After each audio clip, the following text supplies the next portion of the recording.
बचपन में बहुत आंख मिचोली खेला करता था, मगर किसी के हाथ नहीं आता था। कौन है माइकल? मेरा एक खास दोस्त आया है। बच्चे की तरह रहे, घर पे आ, चॉकलेट खिलाऊं। विजय, जख्म बहुत गहरे हैं विजय। हट, इससे भी गहरे जख्म मेरे दिल, मेरी आत्मा पर लगे हैं। दोस्तों, आज के टाइम पर लोग भले ही 90 के दशक की फिल्मों में रखी जाने वाली स्टोरी लाइन को या फिर उनके एक्शन सीक्वेंस को कितना भी क्रिटिसाइज कर लें या फिर इनका कितना ही रोस्ट बना दें, लेकिन इस बात को भी कभी भुलाया नहीं जा सकता है कि 90s की फ्लॉप से फ्लॉप फिल्मों का म्यूजिक भी सुपरहिट हुआ करता था। मतलब 90s में कई फिल्में तो ऐसी भी आई जिनका शायद आपने नाम तक नहीं सुना होगा और शायद आपने इन्हें देखा तक ना हो, लेकिन फिर भी ऐसी फिल्मों में कम से कम 2 से 3 गाने इतने बेहतरीन रखे जाते थे कि आज तक लोग उनको सुनते हैं।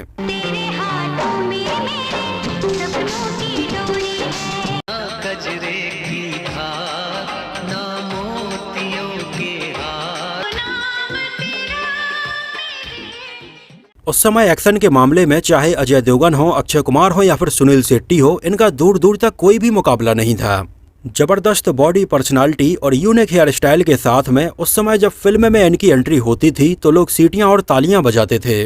फिर चाहे फिल्म में अपनी टेढ़ी गर्दन किए हुए अपने बालों को संभालते हुए अजय देवगन अपनी एंट्री करें, चाहे अक्षय कुमार अपनी यूनिक चलने वाली स्टाइल में एंट्री करें या फिर सुनील शेट्टी अपने मुंह में कुछ चबाते हुए एंट्री करें, जिन्हें देखकर वाकई में लगता था कि किसी एक्शन हीरो की एंट्री हुई है। और चंद सेकंड की एंट्री के बाद में ये अपने एक्शन सीक्वेंस पर आ जाते थे। और उस समय फिल्मों में भले ही कैमरा क्वालिटी थोड़ी लो हुआ करती थी, लेकिन इनका स्क्रीन प्रेजेंस इतना दमदार होता था कि आज के टाइम के स्मार्ट से स्मार्ट नए नए एक्टर भी 6 पैक, 8 पैक और 10 पैक के साथ में फिल्मों में अपनी एंट्री करें, लेकिन ये इतनी दमदार नहीं हो पाती है। उस समय इनके बीच में ईगो की भी बहुत ज्यादा प्रॉब्लम नहीं थी और बड़े से बड़े एक्टर भी 2 हीरो और 3 हीरो वाली फिल्मों में आराम से काम करते थे।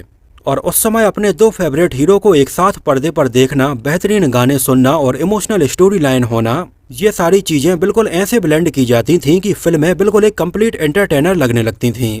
खासकर से उस समय पर्दे पर अक्षय कुमार और सुनील शेट्टी की जोड़ी तो मानो जैसे आग ही लगा रही थी।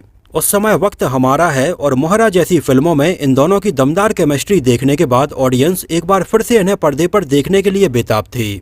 और मोहरा के बाद 1994 के दिसंबर में ये दोनों हमें एक साथ फिर से नजर आए फिल्म हम हैं बेमिसाल में, जो फिल्म भी इन दोनों के एक्शन सीक्वेंस से भरपूर थी और लोग इसको लेकर उस समय काफी एक्साइटेड थे। लेकिन फिर भी इन दोनों के दमदार एक्शन से सजी हुई फिल्म हम हैं बेमिसाल उनकी फिल्म मोहरा और वक्त हमारा है जितनी पॉपुलर नहीं हो पाई। तो आखिर इसके क्या रीजन थे? उस समय सुनील शेट्टी या अक्षय कुमार किसकी वजह से ये फिल्म लगभग 2 सालों के लिए डिले हो गई थी? उस समय कौन सी बड़ी एक्ट्रेस ने इसमें काम करने से मना कर दिया था? फिल्म से जुड़ी ऐसी कई बातें हैं जो हम इस वीडियो में डिटेल से बात करेंगे। हम हैं बेमिसाल रिलीज हुई थी 16 दिसंबर 1994 को और उस समय इसका क्लैश हुआ था सलमान खान और मनीषा कोइराला की फिल्म संग दिल सनम के साथ में।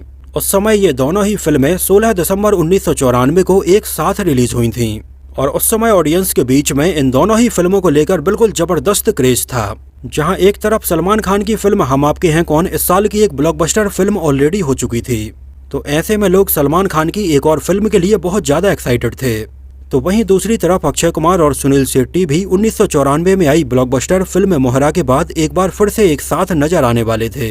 हालांकि वैसे अगर देखा जाए तो उस समय हुए इन दोनों ही फिल्मों के क्लैश में कोई भी फिल्म बहुत बड़ी हिट तो नहीं हो पाई थी, लेकिन फिर भी अगर इन दोनों ही फिल्मों को कंपेयर किया जाए तो हम हैं बेमिसाल कमाई के मामले में संग दिल सनम से काफी आगे थी। जहां संग दिल सनम को लगभग 1 करोड़ 40 लाख के बजट में बनाया गया था और ये फिल्म मात्र 74 लाख रुपए ही कमा पाई थी, तो वहीं फिल्म हम हैं बेमिसाल का टोटल बजट रखा गया था लगभग 2 करोड़ रुपए और उस समय इंडिया में इसने लगभग 3 करोड़ 5 लाख रुपए का कलेक्शन किया था, जिसकी कहानी और स्क्रीन प्ले तैयार किया था बॉलीवुड की जानी मानी डांस कोरियोग्राफर सरोज खान ने और फिल्म को डायरेक्ट किया था बॉलीवुड के जाने माने डायरेक्टर दीपक बाहरी ने, जो 70s और 80s में कई पॉपुलर फिल्में बना चुके थे, जिनमें एजेंट विनोद, तराना, हमसे बढ़कर कौन, गहरा जख्म, हमसे ना टकराना, कुर्बान और एक ही रास्ता जैसी कई फिल्में शामिल हैं। और हम हैं बेमिसाल के बाद में दीपक बाहरी ने काला साम्राज्य, खंजर और परवाना जैसी फिल्में बनाई हैं।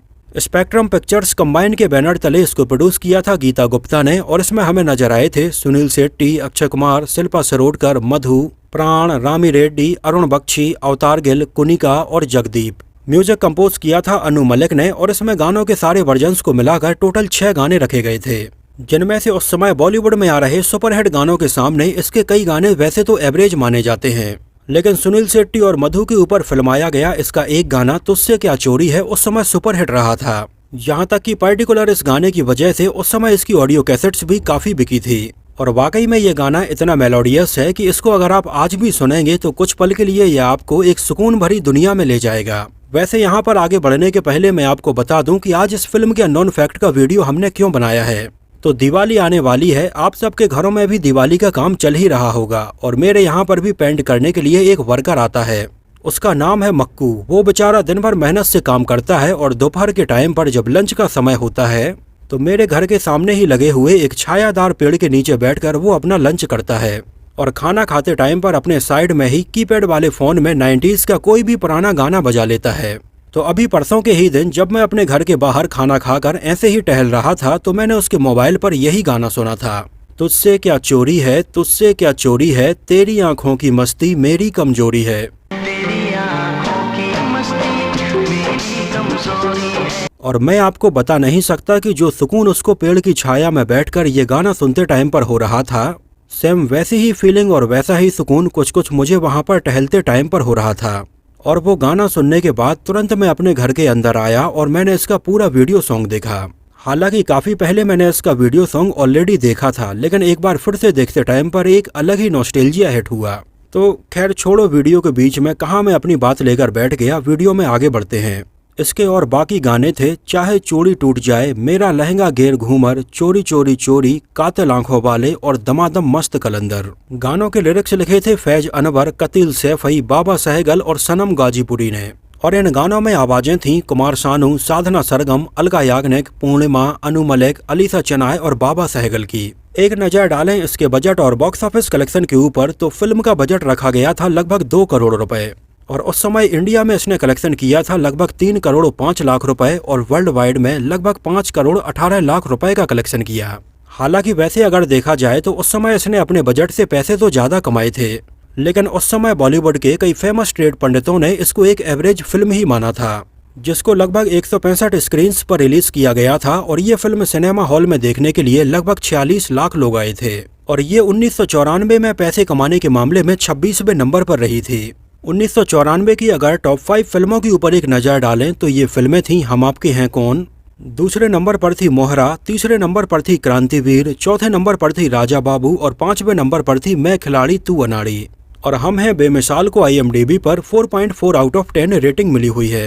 एक्चुअली कोरियोग्राफर सरोज खान ने जब साल 1989 में आई हांगकांग की एक एक्शन फिल्म द किलर देखी तो इस फिल्म की कहानी और इसका एक बेसिक प्लॉट उन्हें बहुत ज्यादा पसंद आया। इसका एक बेसिक प्लॉट कुछ ऐसा था जहां पर एक किलर होता है और उसका एक गैंग के साथ में शूट आउट होता है, लेकिन इसी शूट आउट के दौरान वहां पर एक नाइट क्लब में काम करने वाली सिंगर भी होती है और उसकी आंखों के पास से गोली चलती है और उसकी आंखें चली जाती हैं। और यहाँ पर किलर को लगता है कि शायद उसकी वजह से ही उसकी आंखें गई हैं और बाद में आगे चलकर कैसे वो उसकी आंखें वापस लाने के लिए क्या क्या करता है, ये सारी चीजें हमें इसमें देखने के लिए मिली थीं। इसका ये प्लॉट सरोज खान को बहुत ज्यादा पसंद आया और उन्होंने तुरंत इसके ऊपर एक कहानी लिखने का डिसाइड किया, जहां उन्होंने पर्टिकुलर इस प्लॉट को डेवलप करने के लिए इसके आगे और पीछे बहुत सारे किरदार रखे और इसकी कहानी को कंप्लीट किया। और इंडियन ऑडियंस के हिसाब से इसमें ड्रामा, इमोशंस और कॉमेडी सीन भी ऐड किए गए। और लगभग 1991 में ही सरोज खान ने ये कहानी कंप्लीट कर ली थी, जो उन्होंने दीपक बाहरी को सुनाई और वो इसको डायरेक्ट करने के लिए तैयार हो गए। और अगर आपको याद हो तो हम हैं बेमिसाल में सुनील शेट्टी और मधु का जो पूरा ट्रैक है वो इसी से इंस्पायर्ड था, जिसमें भी सुनील शेट्टी के एक शूट आउट के दौरान मधु की आंखें चली जाती हैं और बाद में कैसे वो उनकी आंखों का इलाज करवाने के लिए लगे रहते हैं। हालांकि बिल्कुल स्टार्टिंग में पहले ये कहानी केवल एक हीरो की होने वाली थी, इसमें 2 हीरो वाला कोई कंसेप्ट ही नहीं था। हालांकि पुलिस इंस्पेक्टर की भूमिका तो इसमें रखी गई थी, लेकिन ये कोई बहुत बड़ी नहीं थी। लेकिन आगे चलकर हुआ ये कि फिल्म वक्त हमारा के बाद से अक्षय कुमार और सुनील शेट्टी की जोड़ी का लोगों के बीच में बढ़ते हुए क्रेज को देखकर इस कहानी को 2 हीरो वाली कहानी बनाया गया और इसमें पुलिस इंस्पेक्टर के किरदार को और ज्यादा बढ़ाया गया। और इसमें लीड एक्टर के तौर पर अक्षय कुमार और सुनील शेट्टी ही पहली पसंद थे। और उस समय इसकी शूटिंग फिल्म वक्त हमारा है कि रिलीज के जस्ट बाद ही शुरू हो गई थी, लेकिन उस समय इसके बस कुछ सीन शूट होने के बाद में ये फिल्म बीच में ही बंद हो गई। एक्चुअली उस समय इसके बीच में बंद होने का एक रीजन ये था कि फिल्म का बजट काफी ज्यादा हो गया था और उस समय 90 के दशक में तो ऐसी कई फिल्में होती थीं जो कुछ दिनों की शूटिंग के बाद में बंद हो जाती थीं। और इसका रीजन होता था या तो एक्टर और एक्ट्रेस की डेट्स की प्रॉब्लम के चलते या फिर इसमें लगने वाले बजट के चलते। और उस समय जब हम हैं बेमिसाल भी ऐसे ही बीच में बंद हो गई तो लोगों को लगा कि शायद ये फिल्म अब कभी बन ही नहीं पाएगी। लेकिन आगे चलकर हुआ ये कि जब अक्षय कुमार और सुनील शेट्टी की 1994 में फिल्म मोहरा रिलीज हुई, जो एक ब्लॉकबस्टर फिल्म रही, और इसमें अक्षय कुमार और सुनील शेट्टी की जोड़ी को लोगों ने बहुत ज्यादा पसंद किया।